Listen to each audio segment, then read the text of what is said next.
Officer Marcus Webb had been with the Renton Police Department for 6 years when he walked into a situation that would destroy his career and cost the city $3.8 million. He was 29 years old, experienced enough to know better, but apparently convinced that his authority was absolute and his judgment was infallible. One Saturday morning at Lake Meridian, he received a call about a suspicious person who allegedly didn't belong in the upscale waterfront area. The suspicious person was Director Charles Washington, a 25-year DEA veteran who'd spent the last 15 years running the Pacific Northwest Division, sitting peacefully on a dock he'd helped fund through community development programs. What Webb did next, ignoring federal credentials, dismissing witness testimony, and arresting him in front of dozens of weekend families, would become a textbook example of how racial profiling destroys lives and careers. This wasn't Webb's first complaint about targeting black residents in predominantly white recreational areas. It was his 9th. But somehow, the pattern had never been enough to remove him from patrol. A black man in his late 50s, Charles Washington, was sitting on the wooden dock at Lake Meridian with his fishing rod cast into the calm morning water. His tackle box sat open beside him, organized with the precision of someone who'd been fishing these waters for decades. His DEA retirement badge was clipped to his vest. No crime, no violation, no disturbance, just a retired federal director enjoying his Saturday morning routine. But Officer Webb saw him through a filter so distorted by assumptions that he couldn't process a black man as a legitimate lake user. Before we continue, where are you watching from? If this is your first time here, please hit that subscribe button. Stories like these need to be shared, and your support helps us bring more truth to light. Lake Meridian sits along SE 272nd Street in Kent, Washington, a pristine 85-acre lake surrounded by million-dollar homes and manicured lawns. It's the kind of place where Seattle's affluent residents come to escape the city. Families with expensive fishing gear, teenagers learning to wakeboard, retirees walking golden retrievers along the shoreline. The lake has 3 public access points, each maintained by King County Parks, each clearly marked with signs indicating public fishing rights. The main dock extends 200 feet into the lake, weathered cedar planks that have supported thousands of fishing trips over the decades. On summer weekends, every spot along the dock is occupied by anglers, coolers, and folding chairs. The parking area holds 40 cars, and on busy days, vehicles line the residential streets nearby. It was 6:38 a.m. on a Saturday in September. The morning mist was just lifting off the water. The parking area held only 7 cars. Early morning serious fishermen who knew the best bite happened before the weekend crowds arrived. A osprey circled overhead. The only sounds were fishing lines hitting the water and the occasional murmur of conversation between anglers spaced along the dock. Charles Washington had claimed his usual spot at the far end of the dock, where the water was deepest and the fish were bigger. He'd arrived at 6:15 a.m., parked his silver Honda Accord in the same spot he'd used for 2 decades, walked the familiar path to the dock carrying his tackle box and folding chair, the kind of Saturday morning where nothing dramatic typically happens, until someone decided a black man fishing at dawn was suspicious enough to call the police. Charles Washington had been a federal agent for 25 years when he accepted the early retirement package at 57. 25 years with the Drug Enforcement Administration, starting as a special agent in Detroit, working his way through undercover operations in Miami, supervisory roles in Chicago, and finally running the Pacific Northwest Division from Seattle for his final 8 years. He'd overseen investigations that seized hundreds of millions in drug proceeds, dismantled cartels operating across state lines, and coordinated with international law enforcement on cases spanning 3 continents. His colleagues called him methodical. His supervisors called him the agent who never forgot a detail. The DEA administrator had personally presented him with the Administrator's Award for Excellence in 2019, recognizing his work disrupting fentanyl trafficking networks throughout Washington and Oregon. Washington had graduated summa cum laude from Howard University with a degree in criminal justice, then completed his master's in public administration at Georgetown while working full-time as an agent. He'd trained at the DEA Academy in Quantico, graduated top of his class with the highest marksmanship scores in Academy history, and returned as an instructor 3 times throughout his career, teaching advanced surveillance techniques and undercover operations. He'd completed specialized training in financial crimes investigation, international narcotics enforcement, crisis management, and counterterrorism. The DEA had sent him to conferences in Mexico City, Bangkok, Amsterdam, and Bogota, where he'd built relationships with enforcement agencies on 4 continents. His personnel file contained commendations from the Attorney General, the Secretary of Homeland Security, the Director of National Intelligence, and foreign ministers from 7 countries. He'd personally briefed Congress twice on Pacific Northwest drug trafficking patterns and testified in federal court as an expert witness over 200 times without a single challenge to his credibility. At 57 years old, Charles Washington was exactly where he'd worked to be, financially secure, respected, and finally able to spend Saturdays doing something he loved. He lived alone in a modest 3-bedroom house in Maple Valley, 15 minutes from Lake Meridian. His wife had passed from cancer 3 years earlier, just before his retirement. Fishing had become his therapy, his meditation, his way of staying connected to the Pacific Northwest that had become home. Every Saturday morning, weather permitting, he'd drive to Lake Meridian, set up at the far end of the dock, and spend 4 hours in the kind of peaceful solitude that 25 years of federal law enforcement hadn't allowed. That Saturday, Washington had awakened at 5:45 a.m., made coffee, checked the weather forecast, and loaded his gear into his Honda Accord. He'd arrived at Lake Meridian at 6:15 a.m., parking in the 3rd spot from the entrance, the same spot he'd used almost every weekend for 20 years. He'd nodded to 2 other early anglers he recognized, carried his tackle box and folding chair to the far end of the dock, and cast his line by 6:25 a.m. He wore khaki fishing pants, a long-sleeved Columbia shirt, and a fishing vest with multiple pockets. His DEA retirement badge was clipped prominently to the vest pocket, as it had been every Saturday since his retirement party 18 months earlier. He looked like what he was, a retired professional enjoying a peaceful morning on the water. He'd spoken to no one except the brief greeting to familiar faces. He'd violated no rules, disturbed no one, and given no one any reason to question his presence. But to someone in one of the lakeside homes, Charles Washington's presence at 6:38 a.m. was suspicious. A black man fishing alone at dawn, they decided, didn't fit the Lake Meridian profile. And that person had decided to call the police about it. Marcus Webb was 29 years old. He'd been a patrol officer with the Renton Police Department for 6 years, hired straight out of the police academy with ambitions to make detective by 35. He was energetic and enthusiastic, but deeply convinced that his instincts about who belonged where were always accurate. His supervisors described him as proactive, but sometimes lacking in community sensitivity. They noted in his evaluations that he should improve his approach to community policing, but those notes never translated into meaningful training or consequences. In 6 years, Webb had compiled a record that should have raised red flags at every level of supervision. 9 complaints. 9. 7 of them involved allegations of racial profiling or harassment of people of color in predominantly white recreational areas. 2 had been sustained, resulting in written reprimands and mandatory cultural sensitivity training. The other 7 had been closed with insufficient evidence, despite witness statements and documented patterns. Webb had a clear pattern. He responded aggressively to calls involving black people in spaces where his biased mind said they didn't belong. A black family having a barbecue at Jean Coulon Park, Webb demanded to see their reservation and threatened citations when they questioned his authority, despite the family clearly being in an unrestricted public area with proper permits. A Hispanic teenager skateboarding near the Renton Community Center, Webb detained him for 30 minutes, searching his backpack for drugs while ignoring identical behavior from white skaters nearby.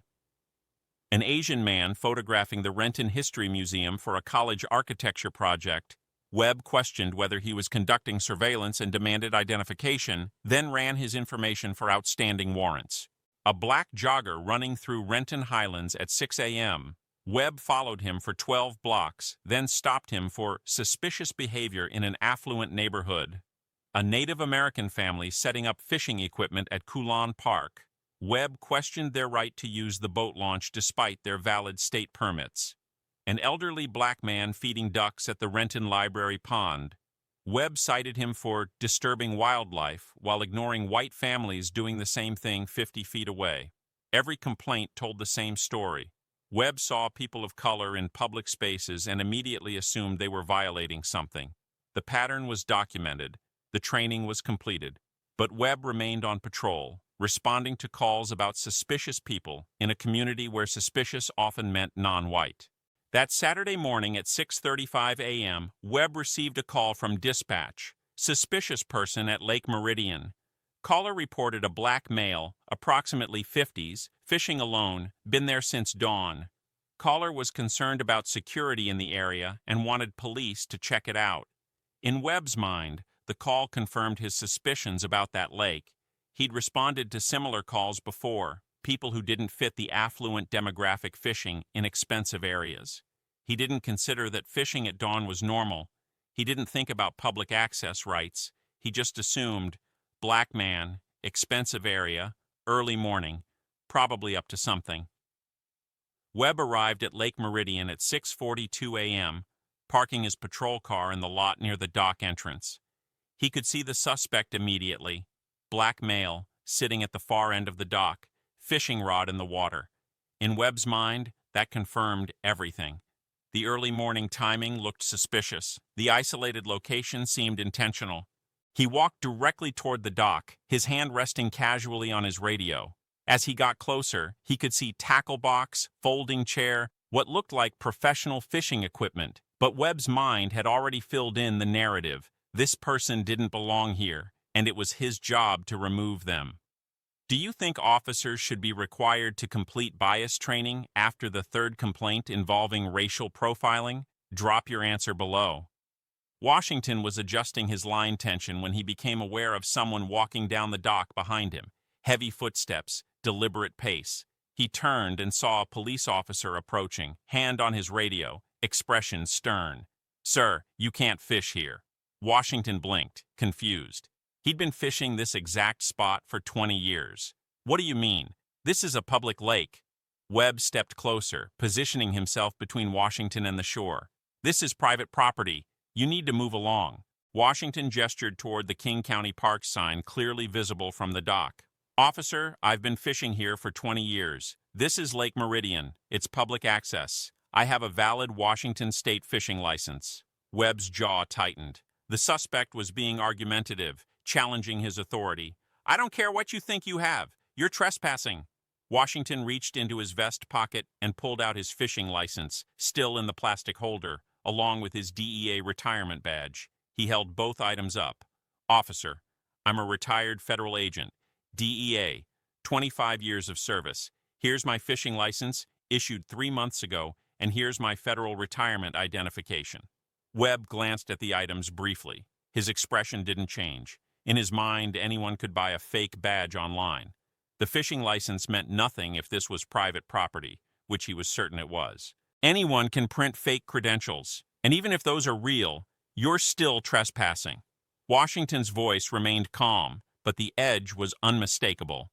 "Officer, that is a legitimate federal retirement badge. You can verify it with one phone call to the DEA Seattle field office. This lake has public fishing access. There are signs posted. I'm asking you to check your information before this goes any further."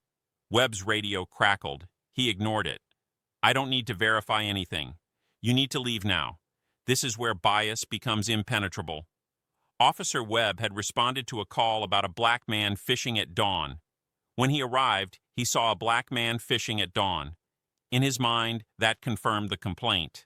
Every piece of evidence after that, the federal badge, the fishing license, the public access signs, was filtered through his initial assumption. He wasn't looking at a retired DEA director. He was looking at someone trying to avoid consequences. The dock wasn't empty.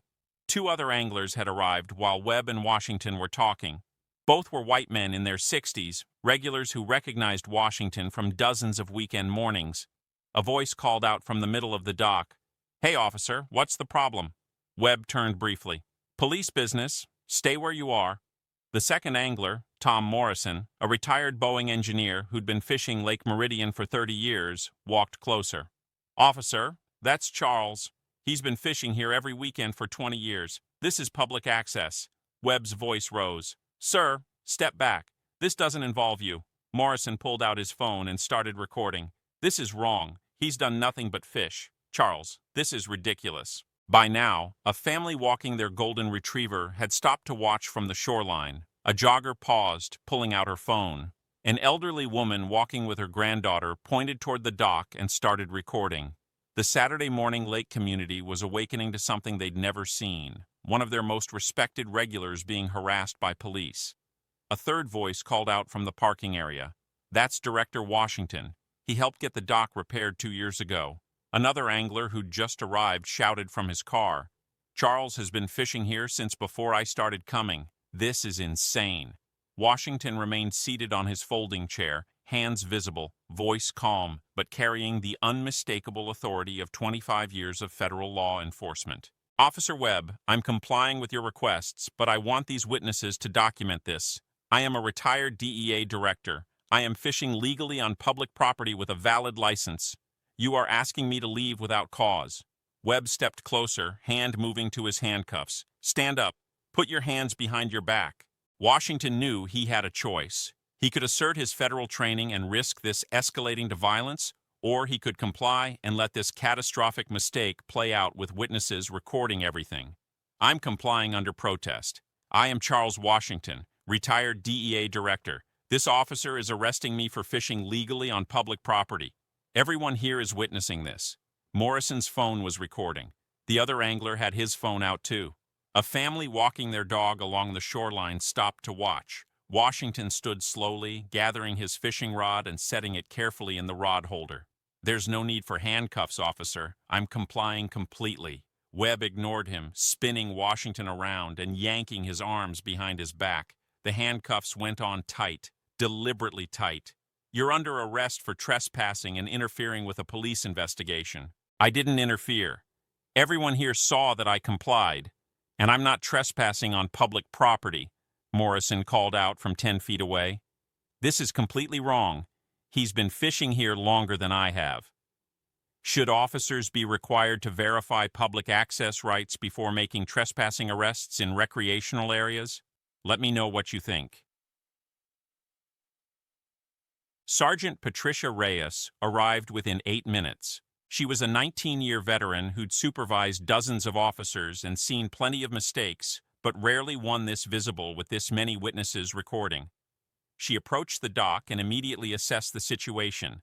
Handcuffed black man, 2 white witnesses with phones out, growing crowd of onlookers, and Officer Webb looking increasingly uncomfortable. "Webb, what's the situation?" "Trespassing complaint. Suspect refused to leave when asked by complainant and by me." Reyes looked around the dock, then at the clearly posted King County Park signs. "Did the suspect resist arrest?" "He argued with lawful orders and refused to comply."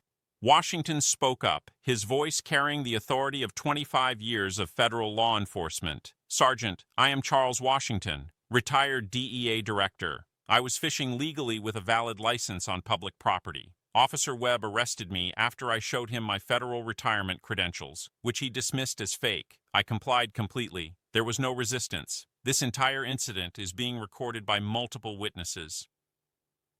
Reyes approached and examined the badge and fishing license still lying on Washington's folding chair. "Webb, did you verify these credentials?" "Claims they're fake." Reyes studied the federal retirement badge carefully. The hologram, the seal, the photo, the official formatting. Everything screamed authentic. "Webb, this is real." Reyes turned to Webb with an expression of barely contained fury. "Badge and weapon. Administrative leave effective immediately." Webb's face went pale. "Sergeant, I was responding to a complainant call about suspicious activity. You arrested a retired federal agent for fishing legally on public property after he showed you credentials. You didn't verify public access. You didn't check the credentials. You didn't use any judgment. Badge and weapon now. But I was following procedure for trespassing calls. You were profiling. Give me your badge." Webb's hand shook as he unclipped his badge and unholstered his service weapon. For the first time, he seemed to understand the magnitude of his mistake. Reyes unlocked Washington's handcuffs personally, noting the deep red marks where the metal had dug into his wrists. "Director Washington, on behalf of the Renton Police Department, I sincerely apologize. This is inexcusable." Washington rubbed his wrists, his voice measured but firm. "Sergeant, I appreciate the apology, but this isn't an isolated incident. This is the third time in 2 years I've been questioned while fishing legally. This officer has a pattern. I'll be filing formal complaints with your department, the FBI, and consulting with civil rights attorneys. The documentation from these witnesses will be part of that complaint." Morrison called out from nearby. "We got everything on video, Charles." Should officers face automatic suspension after wrongful arrests based on racial profiling? Drop your answer below. Within 6 hours, the videos had exploded across social media, multiple angles from Morrison and other witnesses, clear audio of Washington identifying himself, showing his federal badge, being arrested anyway. The hashtag #JockerFishingWhileBlack began trending within hours, joined by Jocker Renton PD and Jocker D Director. Retired DEA director arrested while fishing at public lake after showing federal badge. Federal agent handcuffed for fishing legally after officer calls credentials. Fake 25-year DEA veteran arrested because someone called him suspicious for fishing at dawn. Cop arrests. Retired federal director dismisses real badge as fake. Local Seattle news picked up the story by evening. National outlets followed by midnight. CNN interviewed Morrison by phone. MSNBC featured the video on their morning show. Fox News ran a segment titled, "When Badge Bias Goes Too Far." The outrage crossed political lines. The DEA Agents Association issued a furious statement. The FBI Seattle field office called for immediate investigation. The National Organization of Black Law Enforcement Executives demanded Webb's termination. Even the King County Anglers Association condemned the arrest of their longtime member. Webb's career imploded within 48 hours. The Renton Police Department placed him on administrative leave pending investigation. The videos showed everything. A retired federal director showing legitimate credentials, complying completely, being arrested for fishing legally. Internal Affairs launched a comprehensive investigation. Webb's complete complaint history was reviewed. 9 complaints in 6 years, 7 involving racial profiling allegations, all following the same pattern. The police union initially defended Webb, claiming he followed protocol for trespassing calls. But after reviewing the videos and witness statements, they withdrew their support. Webb issued a brief statement through his attorney. Officer Webb regrets this incident and looks forward to addressing the matter through proper channels. Washington contacted civil rights attorneys within 24 hours. This wasn't just a wrongful arrest. This was racial profiling by an officer with a documented pattern of similar behavior. The lawsuit named Officer Marcus Webb, Sergeant Patricia Reyes for failure to adequately supervise an officer with 9 complaints, the anonymous caller who reported a black man fishing as suspicious, and the Renton Police Department for systemic failure to address known patterns of discriminatory policing. The complaint included Webb's complete disciplinary record, 9 complaints over 6 years, all documented, all following identical patterns of assuming people of color didn't belong in predominantly white recreational spaces. The city's attorneys reviewed the evidence. Multiple videos, witness statements, public access rights clearly established, federal credentials documented, officers' complaint history extensive. Their assessment was unanimous, completely indefensible. The case was impossible to defend. Any jury would see a respected federal retiree arrested for fishing legally while showing legitimate credentials. The optics were devastating. The evidence was irrefutable. The officer's pattern was documented. The city's insurance company conducted their own investigation and reached identical conclusions. Their risk assessment was blunt. This case would result in a massive jury verdict if it went to trial. The plaintiff was sympathetic, credible, and had documentation that federal courts would find compelling. The defendant officer had a pattern of behavior that juries would find abhorrent. The city settled 14 months later, $3.8 million paid to Charles Washington. The settlement included additional terms requiring the Renton Police Department to implement immediate reforms, including mandatory bias training, public access education for all patrol officers, and quarterly pattern analysis of all arrests involving people of color in recreational areas. Webb was terminated 11 weeks after the incident. The termination letter was final and uncompromising. Officer Webb arrested a retired federal agent without probable cause on public property after being shown legitimate federal credentials.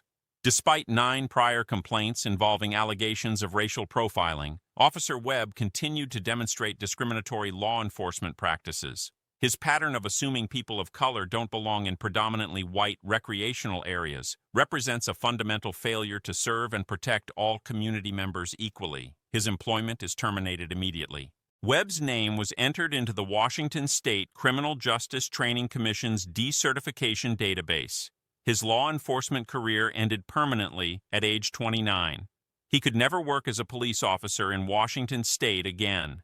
Charles Washington testified before the Renton City Council 6 months after the incident. The council chambers were packed. His testimony was powerful and precise. "I'm Charles Washington. I'm a retired DEA director with 25 years of federal law enforcement experience. I ran the Pacific Northwest Division for 8 years. I've worked with police departments across this region on major federal cases." He paused, looking directly at each council member. "On September 18th, I was fishing legally at Lake Meridian, a public lake where I've fished almost every weekend for 20 years. I was sitting on a public dock with a valid fishing license with my federal retirement badge visible on my vest. I was doing what thousands of people do every weekend in this city, enjoying public recreational space that my tax dollars help maintain." Another pause. Officer Webb approached me and told me I was trespassing. When I showed him my federal credentials and my fishing license, he dismissed them as fake. When witnesses confirmed I belonged there, he ignored them. When I complied with his orders completely, he handcuffed me so tightly that I had marks on my wrists for a week. His voice carried the weight of 25 years of authority. This wasn't a mistake. This was the 9th complaint against Officer Webb for identical behavior. 9 times he assumed people of color didn't belong in spaces where he thought they shouldn't be. 9 times your department noted the pattern and did nothing meaningful to stop it. 9 complaints that painted a crystal-clear picture of an officer who saw skin color as probable cause. He looked directly at the mayor. "I've worked with police departments across this region for 25 years. I've trained officers in federal operations. I've testified in support of police in court hundreds of times. I understand the challenges of law enforcement. But this wasn't policing. This was profiling with a badge. The city is paying $3.8 million for this incident. That's accountability. Officer Webb lost his career. That's consequences. But money doesn't undo being handcuffed for fishing while black. Termination doesn't restore the dignity of being arrested in front of families for doing something I've done legally for 2 decades. His voice strengthened. I had 25 years of federal credentials. I had documentation that would satisfy any court in America. I had witnesses who knew me personally. I complied completely with every order. And none of it mattered because in Officer Webb's mind, a black man fishing at dawn had to be suspicious. The badge had to be fake. The calm professionalism had to be an act. He paused, his federal training evident in his composed delivery. If this can happen to me with all my authority and resources, what happens to ordinary citizens who don't have federal badges? What happens to teenagers, to families, to people who can't fight back? What happens to people whose only crime is existing in spaces where bias says they don't belong? The chamber was completely silent. Should police departments face federal oversight after officers accumulate 5 complaints for racial profiling? Drop your answer below. This wasn't just about one Saturday morning at a lake. This was about a department that allowed Marcus Webb to accumulate 9 complaints in 6 years and never connected them into the obvious pattern they represented. This was about a system that protected an officer's right to patrol over a community's right to exist in public spaces without harassment. Webb's disciplinary record told the story his supervisors ignored for 6 years. 9 complaints involving identical behavior, assuming people of color didn't belong in predominantly white recreational areas. 9 documented incidents of him questioning, detaining, and harassing people who were doing exactly what white residents did without scrutiny. Every complaint followed the same pattern. Every training session ended with him returning to patrol. Every evaluation noted his community sensitivity issues, but recommended no meaningful consequences. The pattern was documented, extensive, and unmistakable. But the Renton Police Department treated each incident in isolation, never acknowledging that 9 identical complaints over 6 years wasn't bad luck or misunderstandings. It was systematic bias with a badge and authority to enforce it. Webb's career is over. That's justice. The city paid $3.8 million. That's accountability. Webb will never work in law enforcement again. That's consequences. But settlements don't undo trauma. Terminations don't restore dignity. Money doesn't erase the message that even federal credentials aren't enough to protect you from an officer who's decided you don't belong. The real question is, what changes now? Do police departments finally remove officers after Complaint 5 instead of Complaint 9? Do training programs finally address the psychology of bias instead of checking boxes? Do supervisors finally recognize patterns instead of treating each incident as isolated? Do we finally acknowledge that suspicious activity too often means existing while black in spaces where bias says black people don't belong? Because if we don't fix the system that kept Webb on patrol despite 9 complaints, if we don't address the culture that taught him to see a retired federal director as a threat, then we're just waiting for the next officer, the next lake, the next video, the next settlement. Comment if you believe this should be mandatory. Police officers with 3 or more sustained complaints for racial profiling face automatic removal from public contact positions and placement in administrative roles pending comprehensive bias evaluation. And if you think these stories matter, if you believe accountability starts with exposure and change starts with pressure, then hit that subscribe button. We're not stopping. We're going to keep documenting these patterns. We're going to keep demanding that departments recognize bias before complaint number 9. We're going to keep fighting for retired directors, weekend fishermen, and ordinary people who deserve to exist in public spaces without being criminalized. This isn't just about one officer or one director. It's about all of us in the system we're willing to accept. Because until bias stops being backed by badges, none of us are truly free to fish in peace. Should officers with multiple racial profiling complaints face automatic federal civil rights review? Drop your answer below.